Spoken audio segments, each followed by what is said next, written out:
What evil prank have you pulled off? Mom can't tolerate sweet things. Since she can remember, she never ate sweets. When I was 6 or so. During breakfast, Mom left her newly brewed coffee on the table. My older brother encouraged me to put more sugar as a prank. So I did. Mom came back, stirred and then drank and spit out a rocket. We started laughing, saying it was a prank, explaining that we put extra sugar in it. She looked at us as if we were stupid. Apparently I put salt instead. Her coffee was at sea salt level. My coworkers in the Chicago office asked me to bring back a phone book and the hotel stationery from my business trip to Kansas City. They were preparing for another coworker's bachelor party for the night before the wedding. The groom was known for drinking to an extent that was considered legendary. After a night of drinking, he woke up on the morning of his wedding in a hotel room. He checked the nightstand and found the Kansas City phone book. The desk was stocked with KC stationery. His friends had clued the front desk staff in on what was happening and convinced them to answer his room phone, "Good morning and welcome to the Kansas City Holiday Inn." It was 5 hours till the wedding, and he was actually only a couple miles from the venue. But the freakout was epic. This is sublime. I have an extra mouse in my desk drawer at work. I have the USB plugged into the docking station of the obnoxious guy a couple cubes away. On days he is particularly obnoxious, I will take out the extra mouse and move it around every few minutes. He has never realized because it's plugged into the docking station and not his laptop. He has even had the laptop replaced. Never noticed. It brings me to tears, silently laughing sometimes. I have to be careful not to overdo it. Ah, the old wireless mouse. Nice work. I've posted this before, but I made a friend believe she was being followed by a garden gnome. For years, many of her friends are involved plus other helpers. She shows up at a B&B in Scotland that we'd recommended, and there was a gnome in the garden.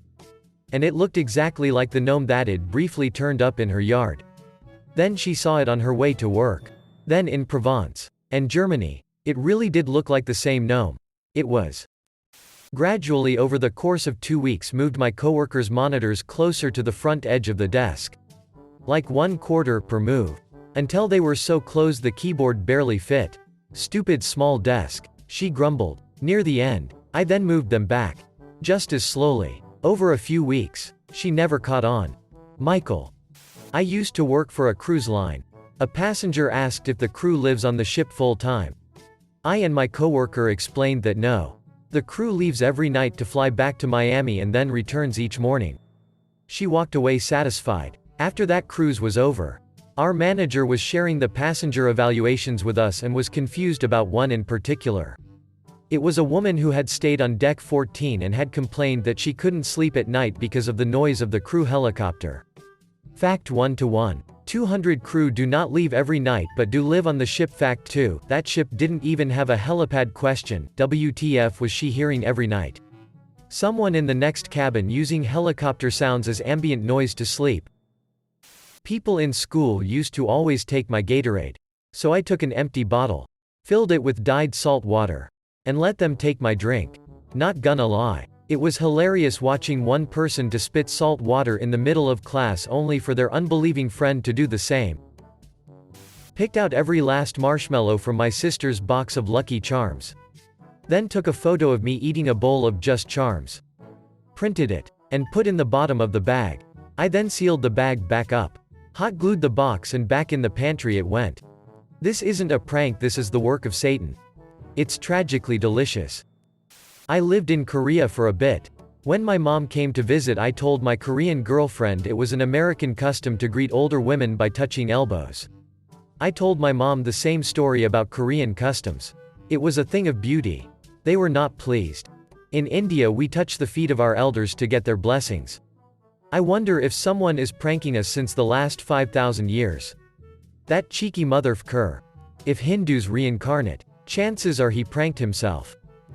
One night I replaced every framed object in my boss's office with a picture of me making a stern face. Posters, certificates, photos, etc. Took like 3 hours because he had like 30 framed things in his office. The next day I made sure I was out doing field work to make him sit with it most of the day. He had a lot of foot traffic to look at his office that day. My mom's laptop wallpaper was a picture of her granddaughter. I copied the picture 100 times and made her wallpaper a slideshow of the same picture over and over again. So the file would change but nothing would change visibly on the monitor.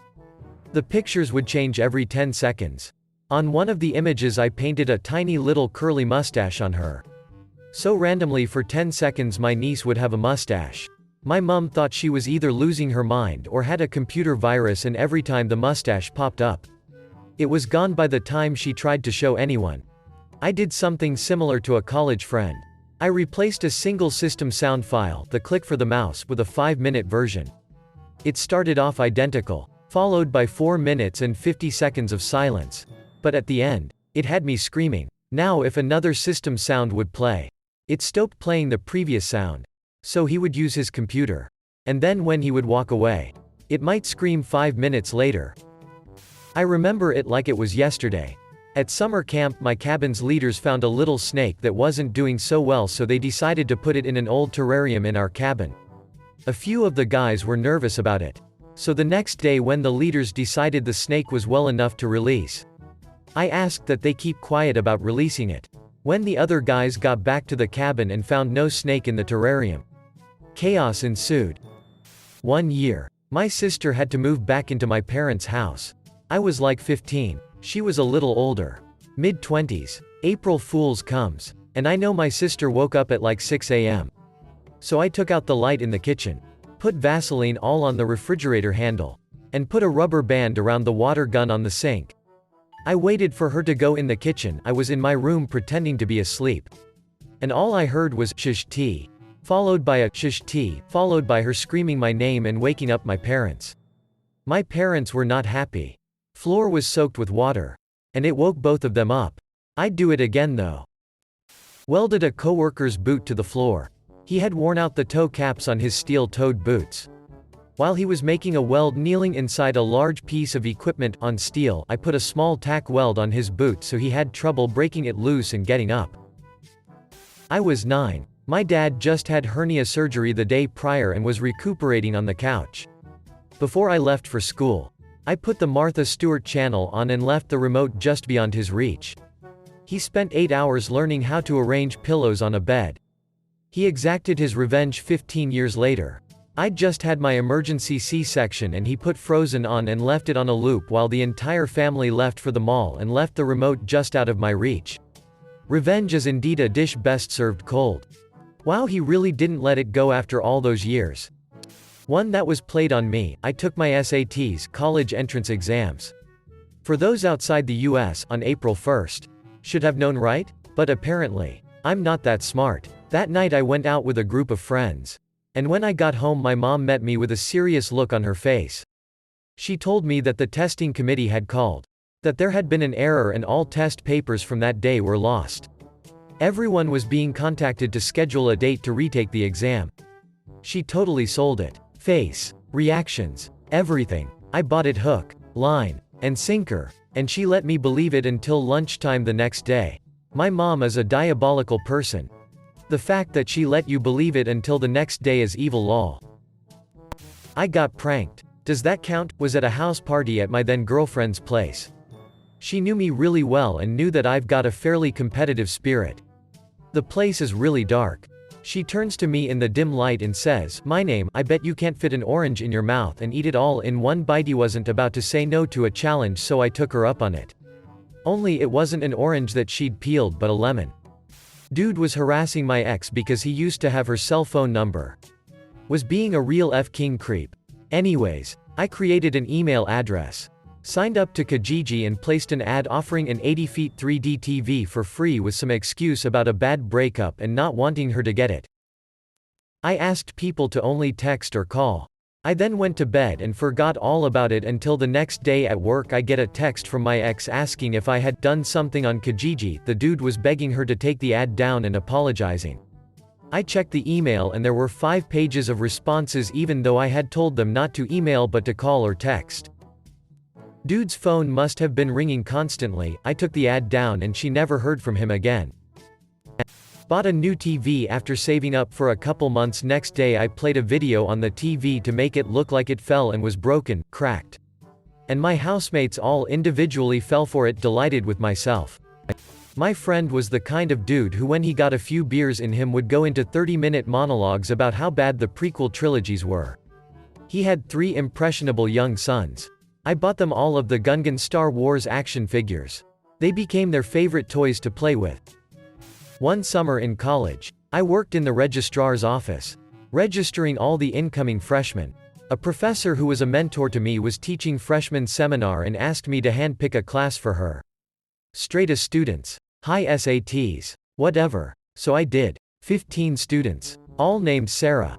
I wonder if the professor took it in stride after finishing attendance. I suppose you're wondering why I gathered you together here today. Single quote. Sarah fixed it for ya Sarah. Kept both regular and Honey Nut Cheerios at the house because my mom and my dad each ate one type and hated the other. Unless you look close, they appear the same, so one day I switched the boxes. The looks were priceless. Should have mixed both boxes together. Once I asked a friend for another friend's phone number. He gave me a teacher's number. I then went on to send multiple messages in a fake angry tone to my unsuspecting teacher. FCK, that diabolical genius of a friend. Not me. But a coworker collected weeks worth of hole punches, the little white circles that get punched out. Then he got our boss's car keys and carefully stacked them on the edges of the vents in her car. Set the AC dials to max and left them. Not sure if this will be seen. But my best New Year's was that of 1999. I was 9 years old at the time and I worked together with my dad to pull off the greatest prank in history. A few minutes before midnight I synced up a wristwatch with the countdown on TV. My dad pointed me in the direction of the breaker, which was in our garage, and showed me the lever to pull, which would cut all power to the house. Now I don't know if you remember the hype, but the year 2000 was supposed to destroy all of our computers and technology, sending us back to the Stone Ages. So the moment grew closer as I watched the seconds tick by on my wristwatch. It soon became apparent that I wouldn't need it, as I could hear all my relatives inside counting down 10, 9, 8, 2, 1. I pulled the lever at the perfect timing and everything went black. The first thing I heard was from my aunt, "Oh my God. It hit, Y2K hit." I was only going to leave the power out for 10 seconds or so, but the lever was stuck and I couldn't get it back up for about 2 minutes. During which the whole time I heard my family freaking out. Then eventually they looked outside and started to wonder why our neighbors still had power. Haha, thinking back, I really wish we would have recorded this, probably could have won $10,000. TL. Doctor pulled the greatest prank in history on New Year's Eve 1999. Y2K was a big deal back then lol, and this was awesome. Out with my flatmates at the pub. One had brought a bunch of mates with him and they were being quite loud, whereas I prefer a quieter meeting. Still, I was a bit tipsy too. So, I filled one of the spare shot glasses on the table with vinegar. I assumed when I passed it to him he'd smell it and realize. Nope. He downed that shish tea. Then coughed and spat it back into the glass.